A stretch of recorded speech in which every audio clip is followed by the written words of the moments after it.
Hmm. Got an unlidded container of beans over there.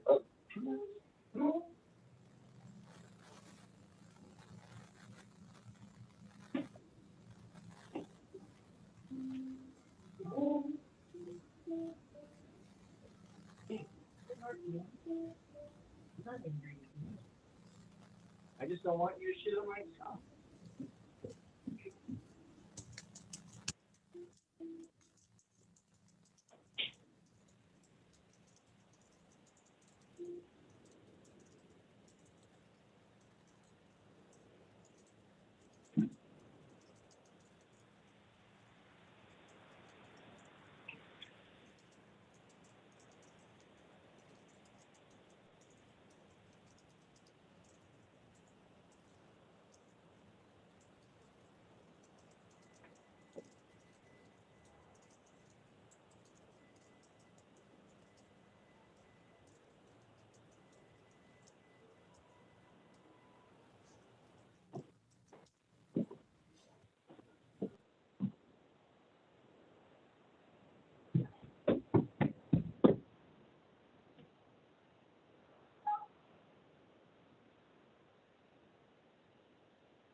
Hare Krishna.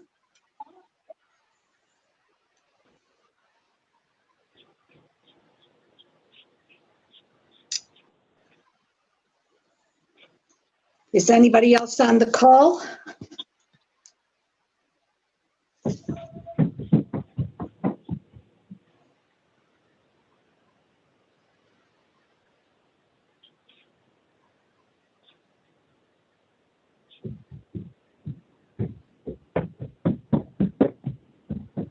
Leela Manjari Mataji, are you on the call today?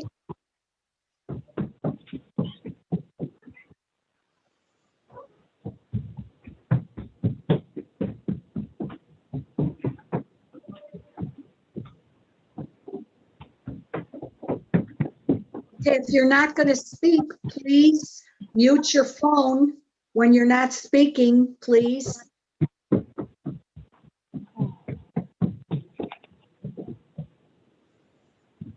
There's too much background noise.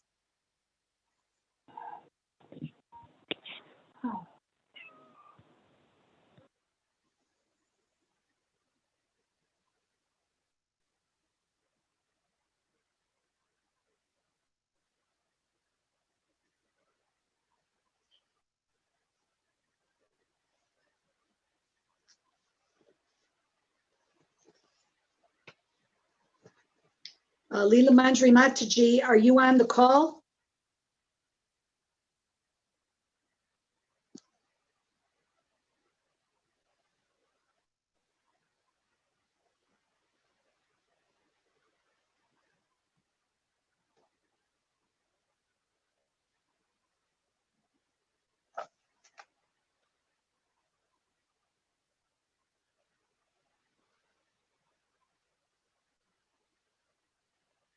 Hare Krishna. Kishori.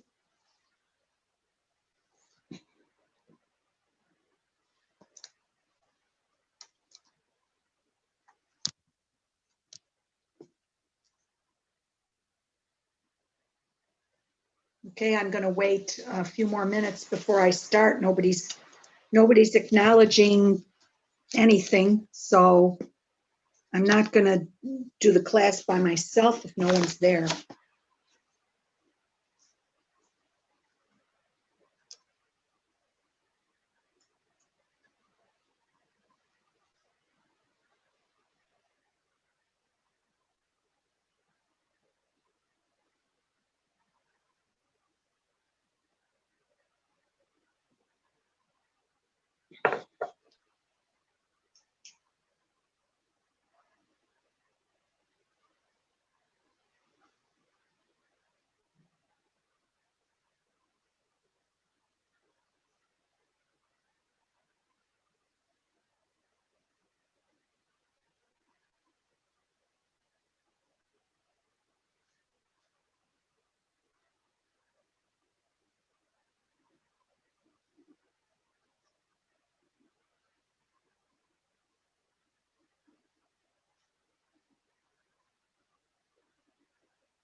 Hare Krishna.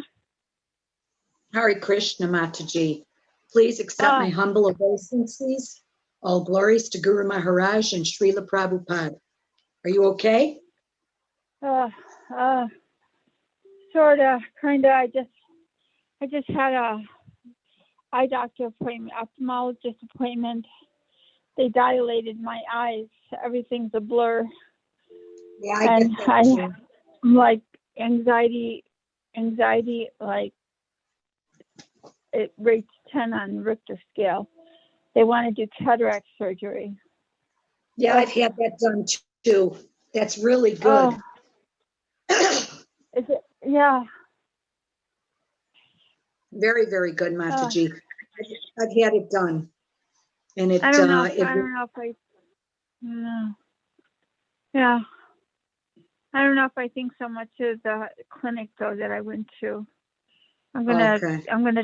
go to another clinic and see, if I think any better of them or not. Sure. It sounds bad, but it's like, your eyes are nothing to fool around with. I mean, it's like they take a laser gun to your eyes. It's like that's serious business. No, I had permanent implants put in, and you know what? Yeah, It's been fantastic. yeah. If I had $3,000, I'd have it done myself. Mm. But I told I was like, first thing she started out was, well, this is what this would cost you, and then she went into the basics and was like, you can stop right there, It's like I don't have $3,000 right now for to replace eyeglasses. So, I mean, if Krishna blessed me with $3,000 right now, Well, do you have I'd go for it. yeah. Does your insurance cover that? Medicaid. I just have Medicaid right now. Maybe when I get on Medicare, yeah, when I'm 66, maybe they'll cover maybe they'll cover more of it, and then I could probably swing it. Right. But a little over $3,000. It's just like not right now. It's not feasible. Well, you'll figure that out. It's the other things I want to do. Yes. Get out of here. I swear, I just got this cat. He loves him. Hare Krishna.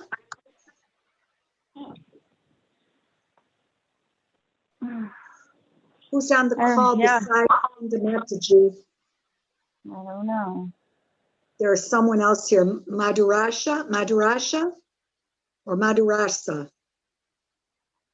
I don't know who that is. Hare Krishna, Mataji. That's Premalasa. This is Premalasa Devidasi. Please accept my humble obeisances. All glories to Guru Maharaj and Srila Prabhupada. Okay, I guess now we can get started, yes? Sure, Mataji. And I also just wanted to ask you, do we have any books in French at the temple? No, Mataji. Probably. Oh, boy. No, I would think so, yeah. Where Book do you in the think temple? Well, I just want to know. Are you in the temple, Mataji? Maybe ask that Indian French guy that works there. What is his name? I have his name right here.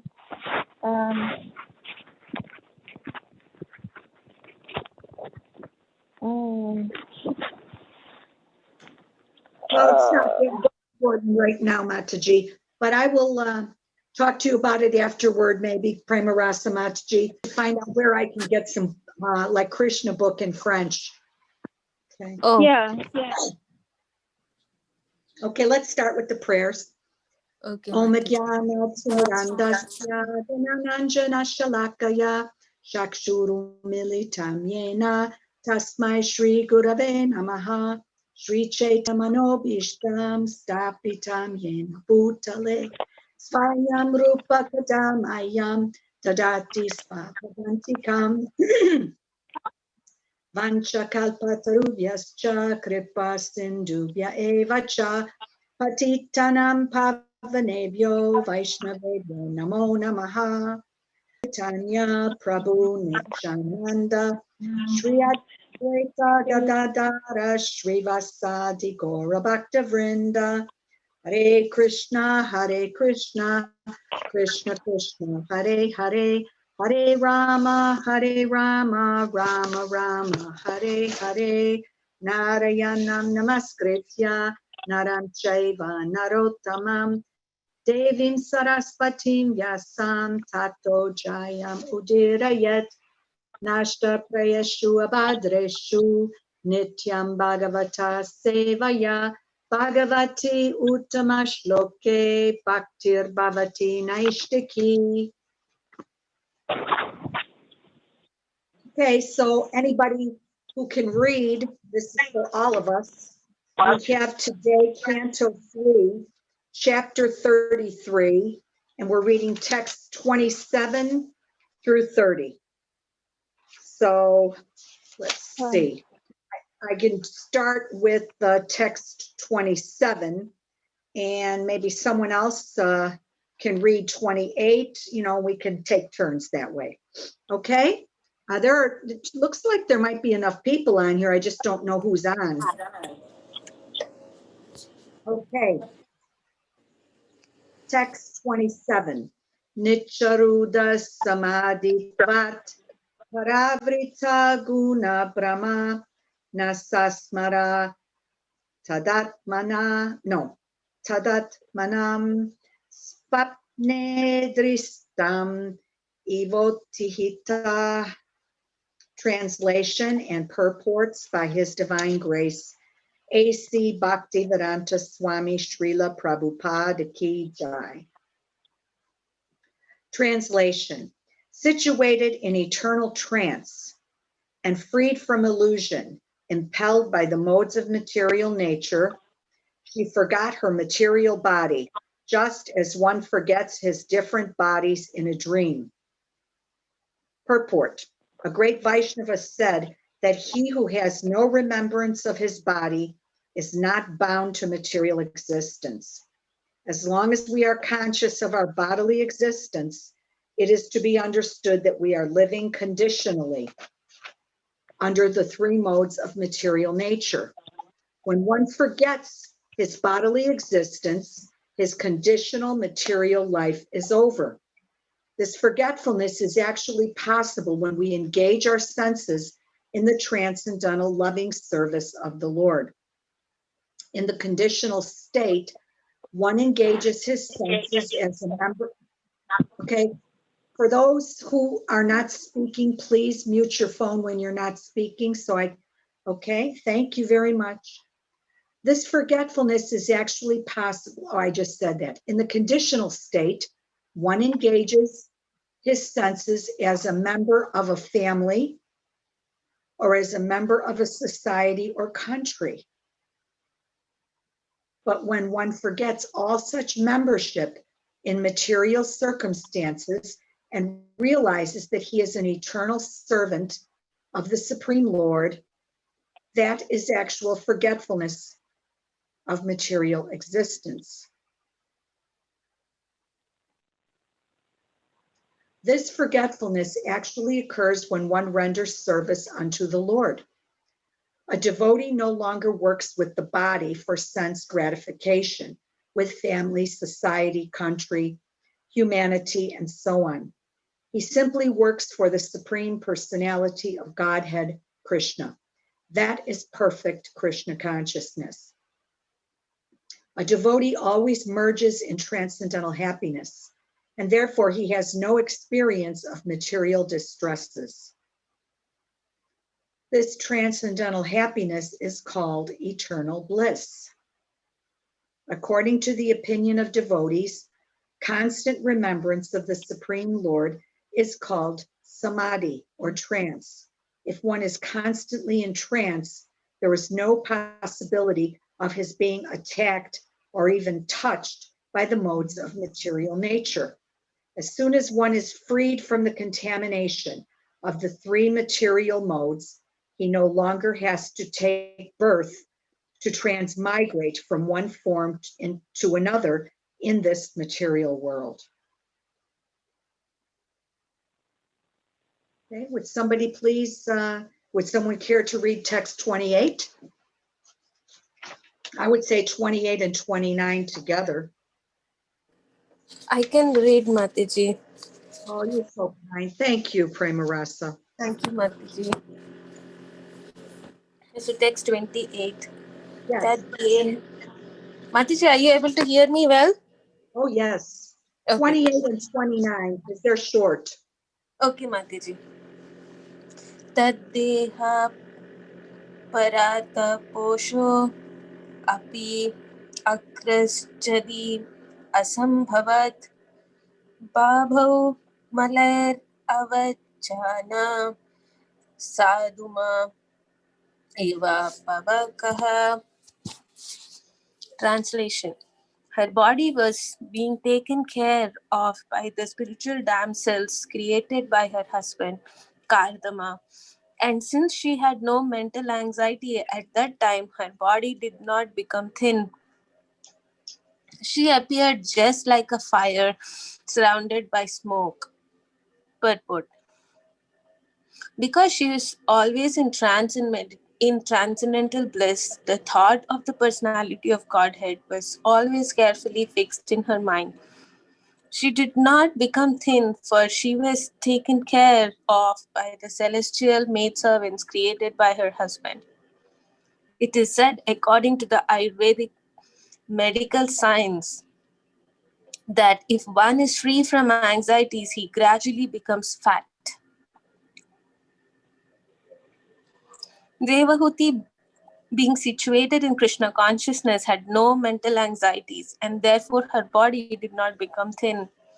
It is customary in the renounced order of life that one should not take any service from the servant or maid, but Devahuti was being served by the celestial maidservants.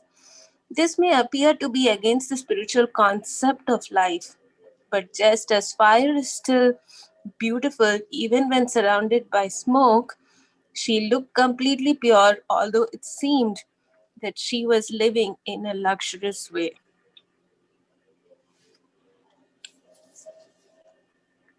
Text 29. Swagam tapo yogamayam muktakesham gadambharam devaguptam na bubhude vasudeva pravishtadi. Translation. Because she was always absorbed in the thought of the Supreme Personality of Godhead, she was not aware that her hair was sometimes loosened by her garments, or her garments were disarrayed. Purport. In this verse, the word Daiva Guptam, protected by the Supreme Personality of Godhead, is very significant.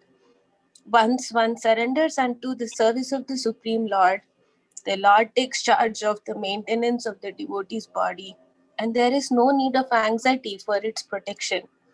It is said in second canto, second chapter of Srimad Bhagavatam, that a fully surrendered soul has no anxiety about the maintenance of his body.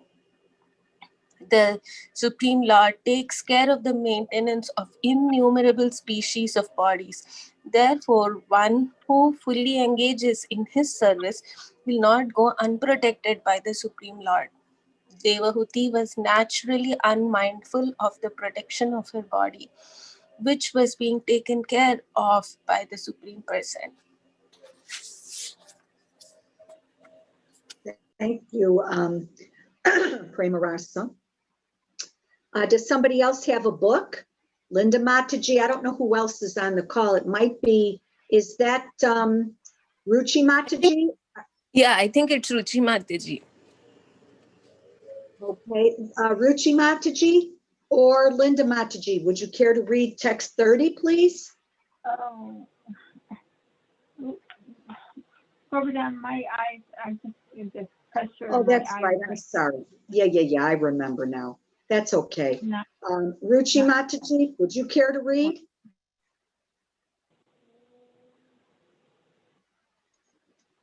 You're unmuted, Ruchi. No, huh? How about, I think this Kishori would be Leela Manjari Mataji, correct?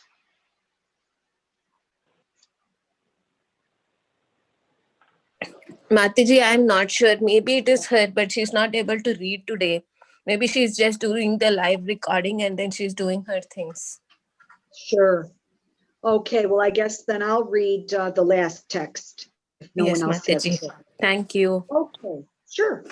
Evam sa kapiloktena marjena chirata param atmanam brahma nirvanam bhagavantam avapaha.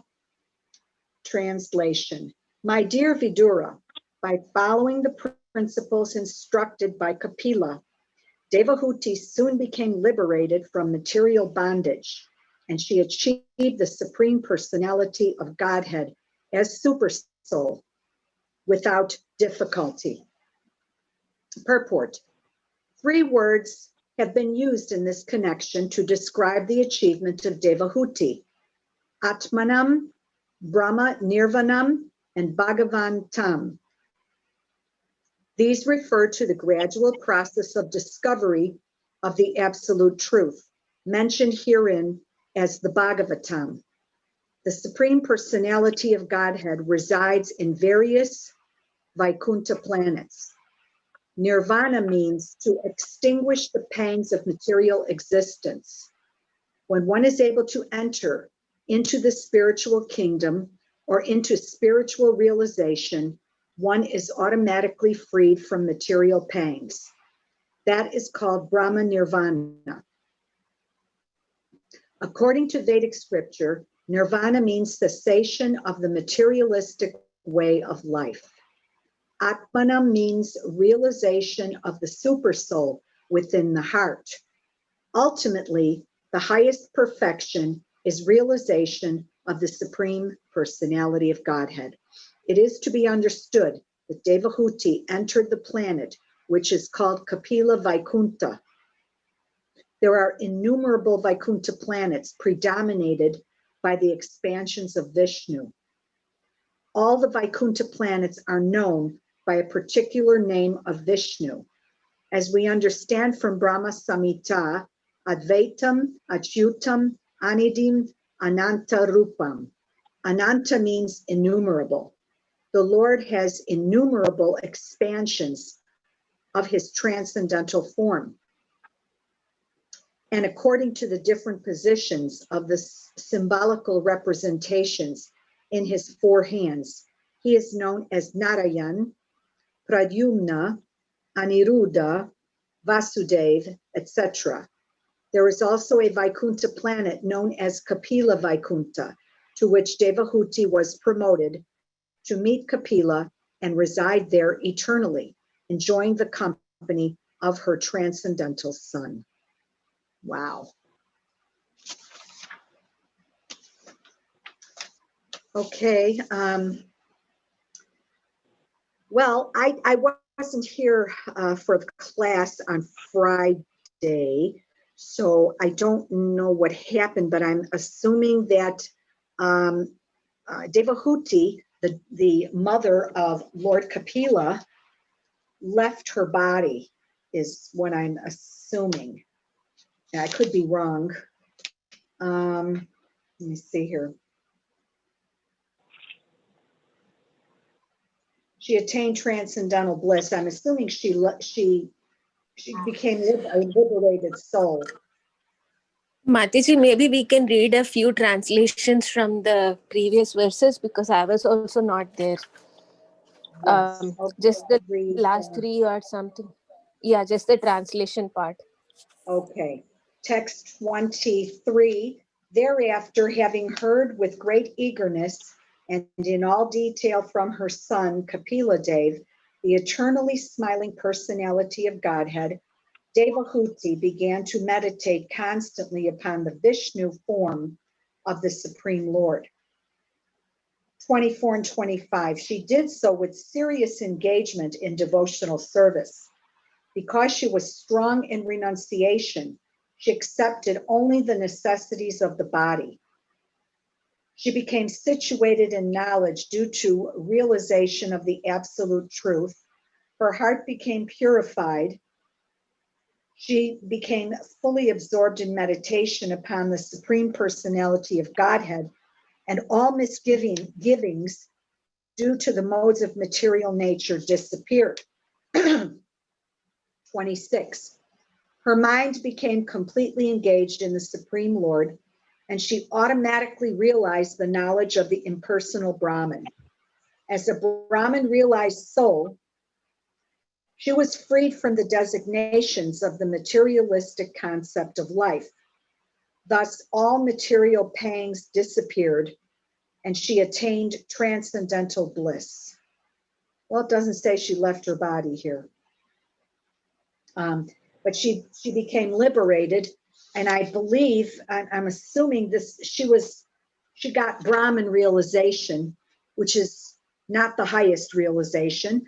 That would be the Brahmajyoti realization, if I'm not mistaken. Which is what many yogis attain when they meditate. And she went into a constant state of remembering the Supreme Personality of Godhead. And so she went into a state of trance. And it was eternal trance. See, when I hear the word eternal, it sounds to me like she left her body. But it may not be that. Let me see. She was freed and liberated from illusion, the material, the three modes of material nature. She forgot about her material body, as one forgets his different bodies in a dream. Well, when we are focused on I am this body, then we're living conditional, the conditional life under the three modes of material nature. And when we forget our bodily existence, then our material life is over. Now, let me say, my guru, for instance, that doesn't mean that when we forget our material body that we don't take care of it, okay? Like every day Guru gives us, he tells us, if you haven't been careful up until now with this coronavirus, you need to be careful, okay? You need to take care of your body. He did say that, so the things we need to do, we need to take care of the body so that we can, we can serve the Supreme Personality of Godhead. We can't serve him if the body's all messed up.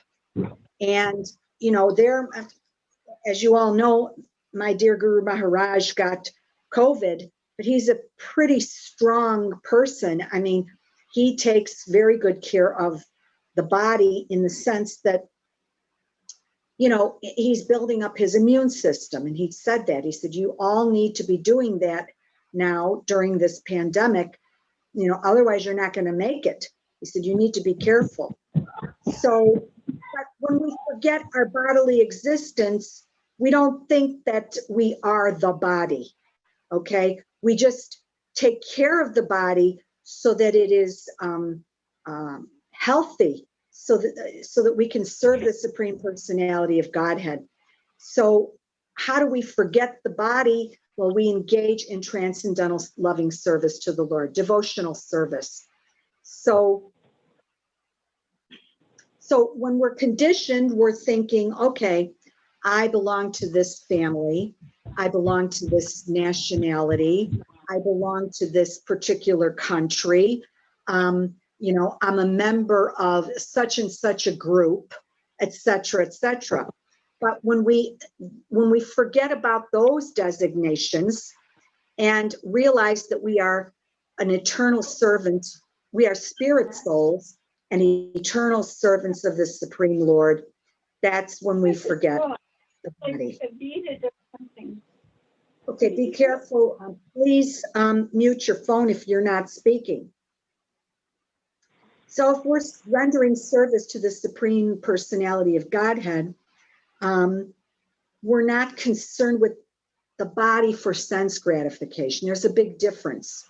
If I'm taking care of my body, which I've been doing in this pandemic, As Guru said, are you taking, you all need to be taking your vitamins. You need to be taking vitamin C and zinc and vitamin D. And you need to be eating proper foods, staying away from heavy duty sweets. And you also need to be exercising a certain amount each day. And so that's not what's being referred to here. It's when we forget that, my name is Carol, and I'm, Carol,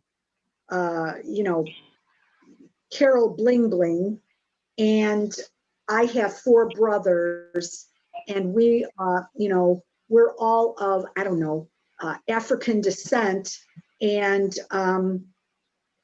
we come from South Africa, for instance. No, this is what we need to be forgetting, because we're not really African or American or Indian or Chinese. We're actually, our real constitutional position is that we are spirit souls, and we somehow came into this material existence. We fell into this material soup because we wanted to use the body in sense gratification, okay? And we wanted to be, we wanted to exist without the Lord.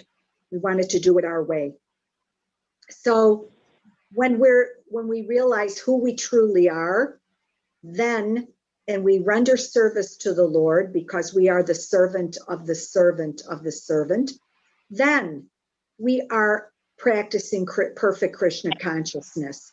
And that means we are forgetting the body, okay? And so when we engage in this transcendental loving service, we become more and more transcendentally happy. It doesn't mean that there are no more distresses in this world that we're existing in. It's that we're not being affected so much by those things that are going on around us. And that's what's called a transcendental happiness or eternal bliss. Okay, we can be in that state here, even in this material existence, before we even reach the spiritual world. If we're constantly remembering the Supreme Personality of Godhead all the time, this is called samadhi or trance. And if we're in constant trance, there's no possibility of being touched by the modes of material nature, okay?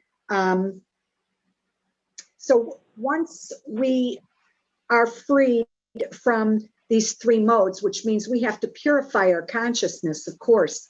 And, for some people, it happens faster than others. Some people, it can take lifetimes. For devotees, we're hoping that we can get there in one lifetime, by the grace of the spiritual master. I know I can't do it by myself. I need his mercy because, I make so many mistakes. I'm so imperfect.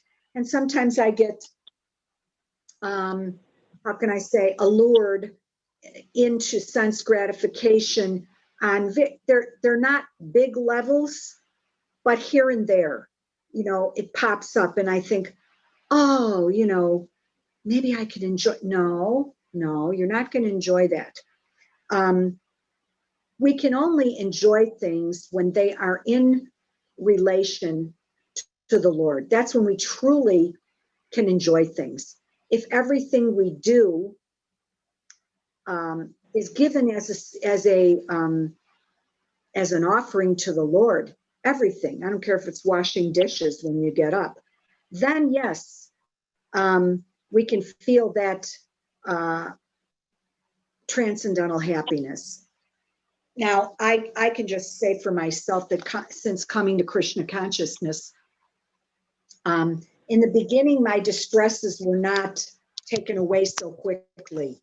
But I've noticed in the past few years with the chanting of the Maha Mantra every day, then I can become freed from these distresses. They're there. They're always there. But Guru always tells us what they become is inconveniences, minor inconveniences to be tolerated. It's not like they're the focal point of our lives anymore. And I can say that, during this pandemic, I felt better during this pandemic than I have in a long time. Not because I'm cooped up, but because I have more opportunity to engage in the studying of the script of the Shastras and listening to my guru every single morning. It's one of the most beautiful things that I've had.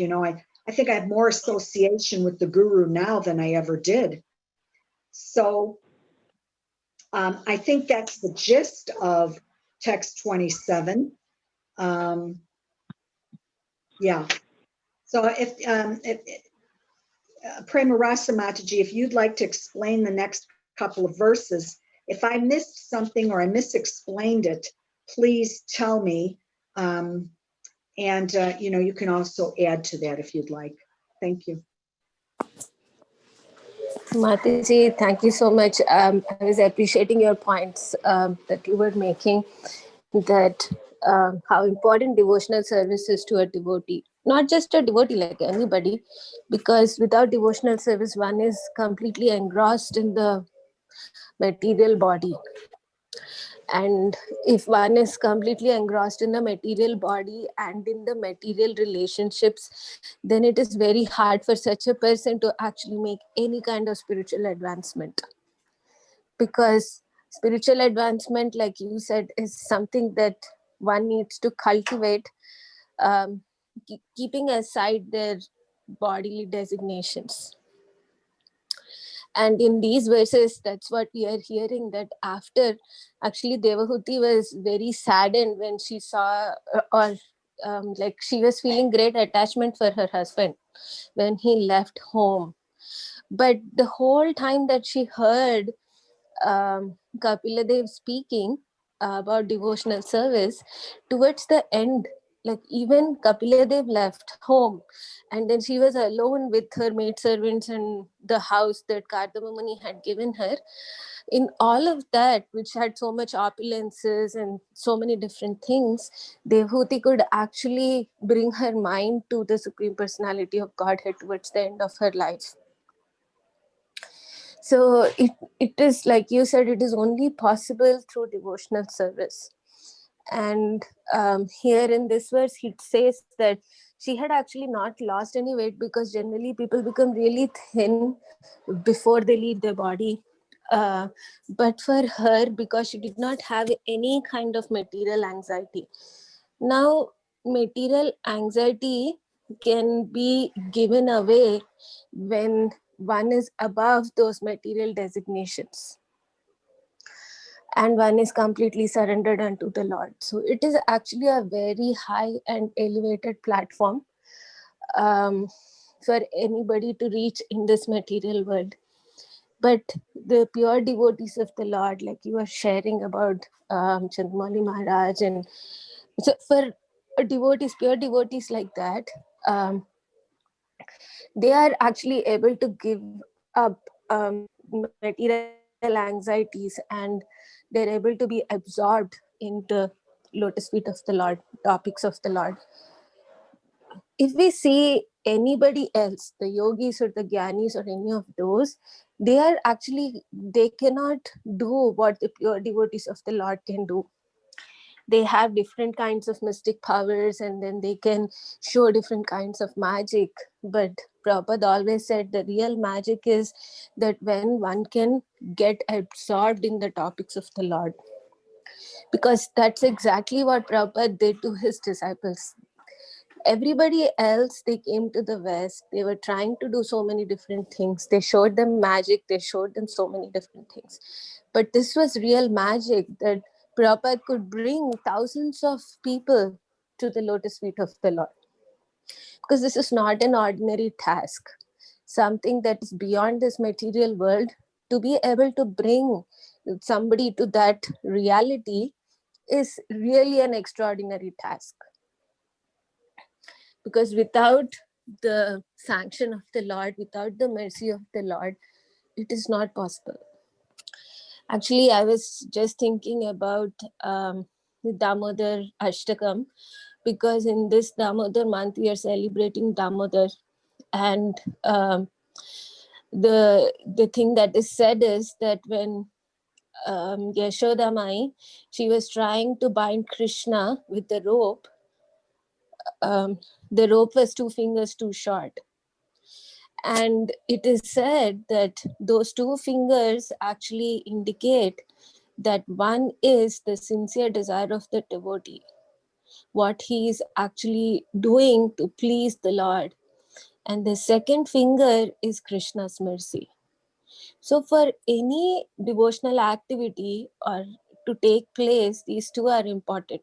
One is the sincere devotee, the sincere desire of the devotee, the sincere effort that he's putting in that service.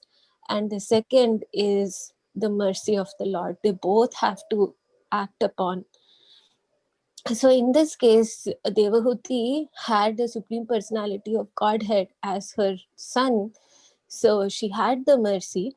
And from her side, she was actually putting so much effort in, like she gave up everything she had and she completely surrendered to the lotus feet of the Lord. And she was in constant remembrance of him towards the end of her life. So that's the effort and the sincere desire that she was putting in. And because Kapila was her son, she had his mercy. And then like in the next verse, it's text 29, speaks about like she was not paying any attention to her material condition. Like even though her robes or her garments were disarrayed or her hair was let loose, her absorption was in the Supreme Personality of Godhead. Basically, she had renounced everything she possessed, even the body she had renounced. For her complete absorption was in the lotus feet of the Lord. Actually, I was thinking for ourselves, actually, we also go through situations like that. We have experience of that, although our experience may be very tiny, but actually experiences like that, they help us to build faith and they help us to stay on this devotional path. I used to always think that how can people actually fast all through Janmashtami, like all day until midnight, and then the very next day, then they again fast until afternoon. It's like almost like 1.5 days of fast with the previous night put together. It's almost like 2 days. So all of that, and I used to think that even despite that, they're doing all their services. They're cooking for Krishna, they're cleaning for Krishna, they're chanting their rounds, they're doing all their duties. And yet, a devotee is not feeling hungry, the devotee is not feeling, oh, I'm so tired, I can't do this. They're so jubilant all the way till the midnight. And then they are singing kirtan and then they're having such a blissful time that they're actually anticipating when is Krishna going to come. And in all that anticipation and in all that absorption that Krishna is going to appear soon, people actually forget their material discomfort. They forget how tired they are, or on a regular day, if somebody had to do that, it would be a real austerity. Like people will be constantly thinking, oh, when can I eat? When can I eat? When can I do this? When can I do this? When can I go to bed? Oh, it's already 8 o'clock. I'm so tired. But the same thing, when one is absorbed in the thoughts of Krishna, then their energy expands, their time expands, their resources expand, because Krishna is actually granting them all that is needed to please him. Like if we see our spiritual masters, we see Srila Prabhupada, in all their lives, they have done things that an ordinary person cannot do. Like if I come from India, then I'm like so jet lagged, like all night I'm sitting awake and I'm like so tired all day because of not slept well and things like that. But if we see our Guru Maharaj, they just come and then they are directly going and giving class as if like there is no change of time, there is no, so they have gone above the bodily needs. And that's only possible when they're constantly thinking about Krishna, because Krishna is time and Krishna has he is the source of this material energy. So to come out of this material energy, the material elements that this body is made of, it's only possible when we take shelter of that higher energy, which will actually help us control our needs of this body. So actually, that's what I had to share. We still have another verse. Sorry if I took too much time. No, Mataji, Cover. thank you so much. It was beautifully explained. And now this, I've never, this is the first time I'm running across this. We know that Devahuti in that text 30, she soon became liberated from material bondage, and she achieved the Supreme Personality of Godhead as super soul. So, she was not on she was not a devotee in the sense that, I don't know, I'm assuming she did it through Brahman realization.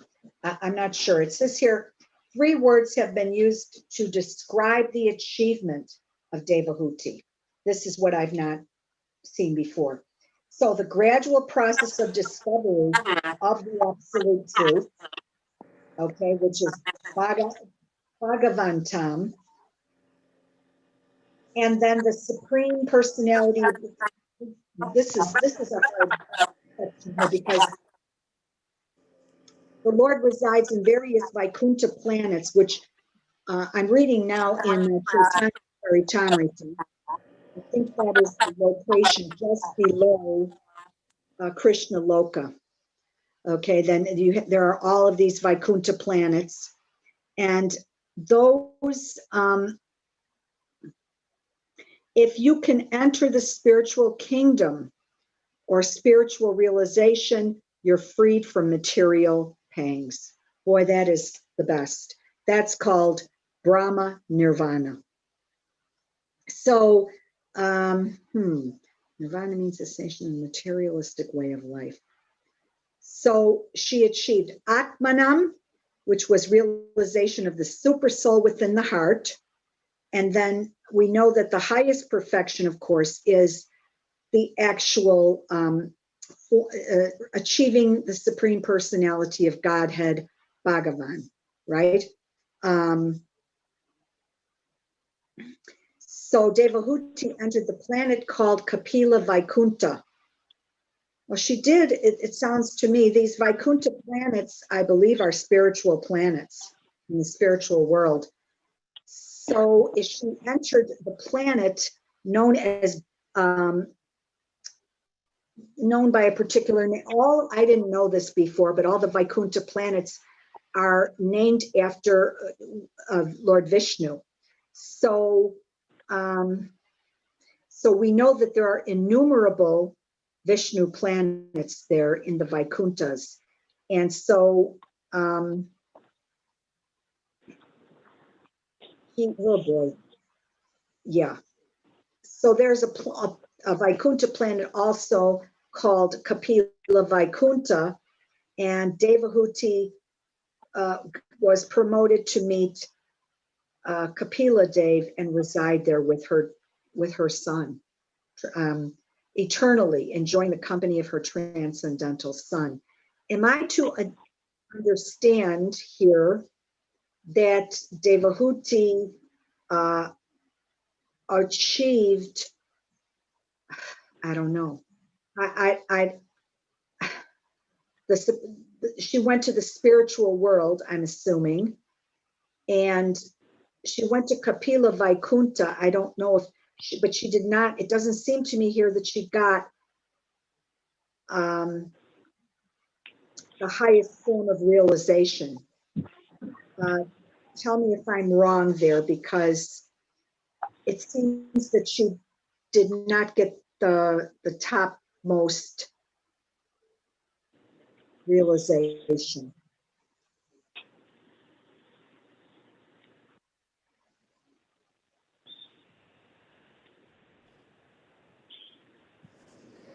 So, Mataji, actually, there are, if we see the very first picture on the Srimad Bhagavatam first canto, you will see that actually Vishnu is lying on his back, the causal lotion, and then we will see that from the pores of his body, lots of different universes are coming.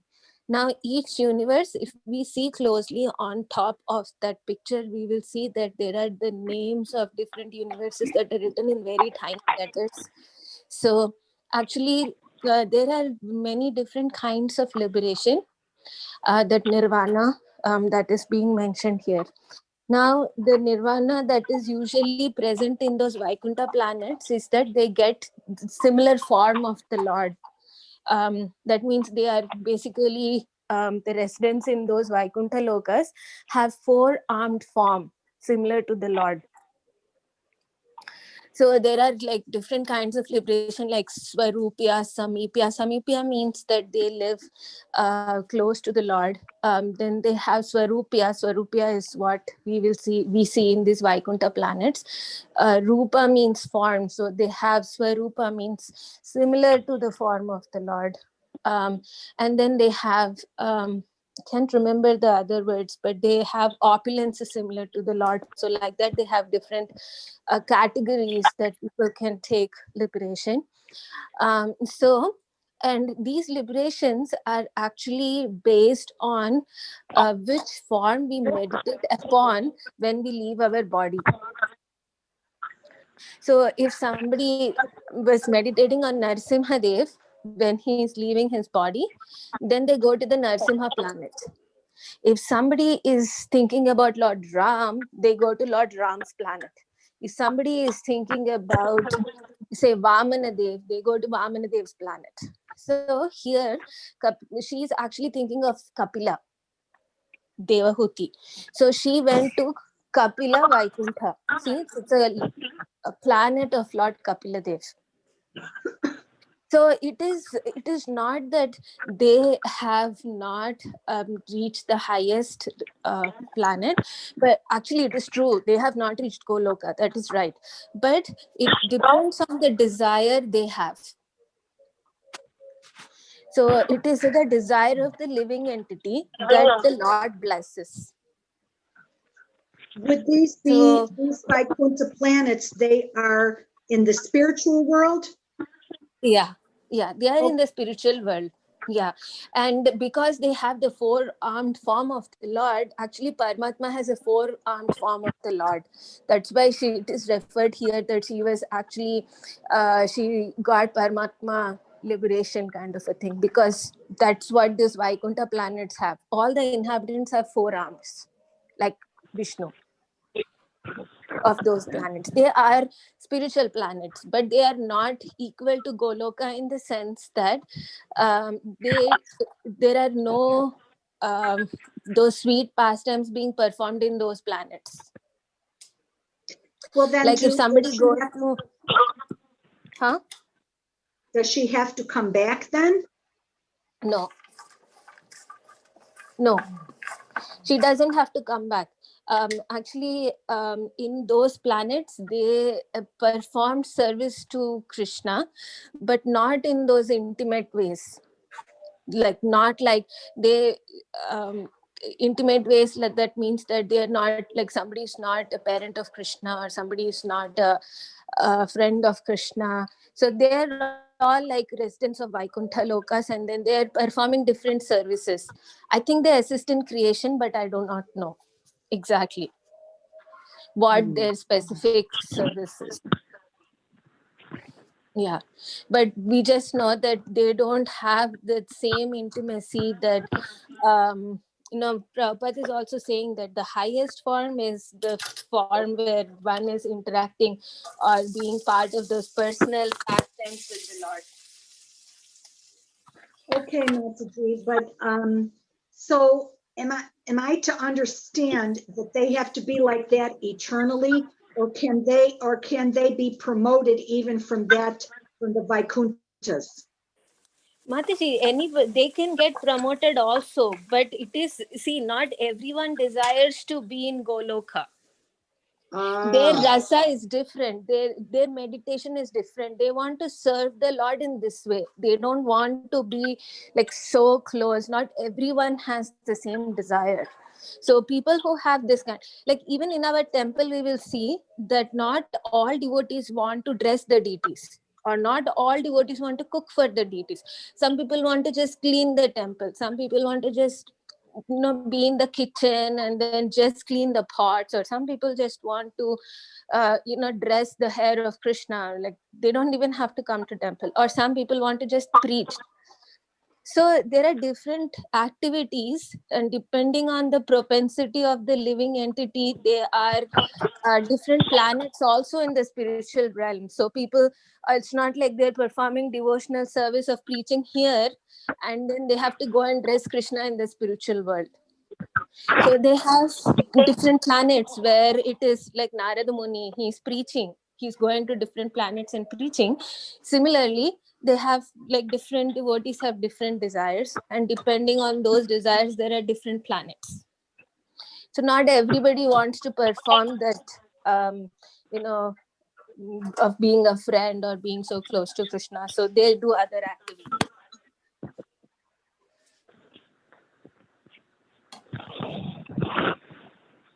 okay. Well, as long as I understand that they don't come back and they are performing devotional service of some sort, Yeah. I can understand what you're saying. Because my understanding was always that when you go to the spiritual world, you're going to serve Krishna eternally. And so, well, I guess they are too, but not so intimately. Right, their rasa is different. They just Okay. want to serve Krishna in a different way. So their desires and the way they want to serve is in a different bhav. So it's like that. Okay. Yeah. It'll make more and more sense as I go along. You know, this is actually very deep when you think about it, because what, well, we don't have time to get into it right now, Yeah. but Yeah. um, Yes, Mataji. As we keep reading, actually, the next few verses also seems like she is still alive, but I don't know how that is possible. But we'll see. We keep reading, then we will know more details. So, yeah. okay. Okay. Yes, All but right. thank you so Well, much for the beautiful explanation and excellent points and class as always. So wonderful thank to hear you. from you. Thank you very much. Thank you all for being on the class today, and for, being here for me, for all of us, I guess. And so we'll resume this tomorrow. And we're going to be finishing Canto 3 tomorrow. Oh, wow. Isn't Really? that amazing? Right. Right. Oh my goodness. Okay. Srila Prabhupada ki Jai jai. Hare Krishna. Hare Krishna.